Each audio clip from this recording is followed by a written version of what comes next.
টুকটুকি আর জাদু পাখির উপহার। টুকটুকি ছিল এক দুষ্টু কিন্তু কৌতূহলী মেয়ে। নতুন কিছু জানার জন্য সে সবসময় এদিক ওদিক দৌড়াদৌড়ি করত। একদিন সকালে মিষ্টি রোদের আলোয় সে দাদুর বাগানে খেলছিল। হঠাৎ ঝোপের মধ্যে একটা অদ্ভুত পাখি দেখতে পেল।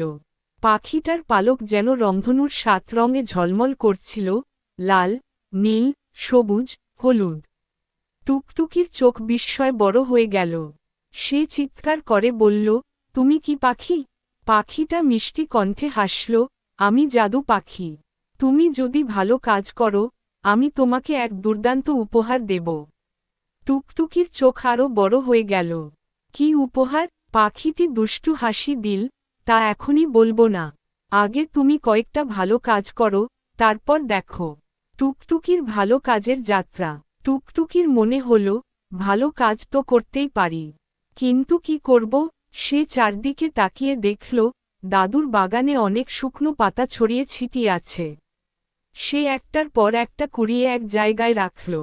তারপর পাশের বাড়ির নানির দিকে দৌড় দিল। নানি, আমি কি তোমাকে কিছু সাহায্য করতে পারি? নানি অবাক হয়ে বললেন, তুমি যদি আমার জন্য এক গ্লাস পানি এনে দাও, আমি খুব খুশি হব। টুকটুকি এক দৌড়ে গেল, ঠান্ডা এক গ্লাস পানি এনে নানির হাতে দিল। নানি আশীর্বাদ করে তার মাথায় হাত বুলিয়ে দিলেন। তারপর সে দেখল, একটা ছোট্ট বিড়াল গাছে উঠে কাঁপছে আর ভয় মিউ মিউ করছে। টুকটুকির মন কেঁদে উঠল। ওরে বেচারা! সে ধীরে ধীরে গাছে উঠল, বিড়ালটাকে কোলে নিয়ে নিচে নামাল। বিড়ালটা তার গায়ে ঘষতে লাগল, যেন ধন্যবাদ দিচ্ছে। জাদু পাখির উপহার। সন্ধ্যায় যখন আকাশ লালচে কমলা হয়ে উঠল, তখনই রঙিন পাখিটি আবার এল। তার পালকগুলো সূর্যের আলোয় চকচক করছিল।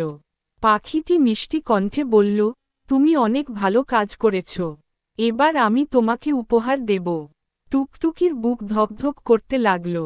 কি উপহার? পাখিটি হালকা হেসে বলল, তোমার মন এখন আরও সুন্দর হয়েছে, আর ভালো মানুষের মনই সবচেয়ে বড় উপহার।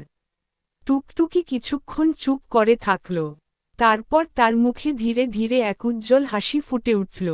সে বুঝতে পারল, ভালো কাজ করাই আসল আনন্দ। পাঠশিক্ষা। ভালো কাজ করলে সবাই খুশি হয়। অন্যকে সাহায্য করাই সবচেয়ে বড় উপহার।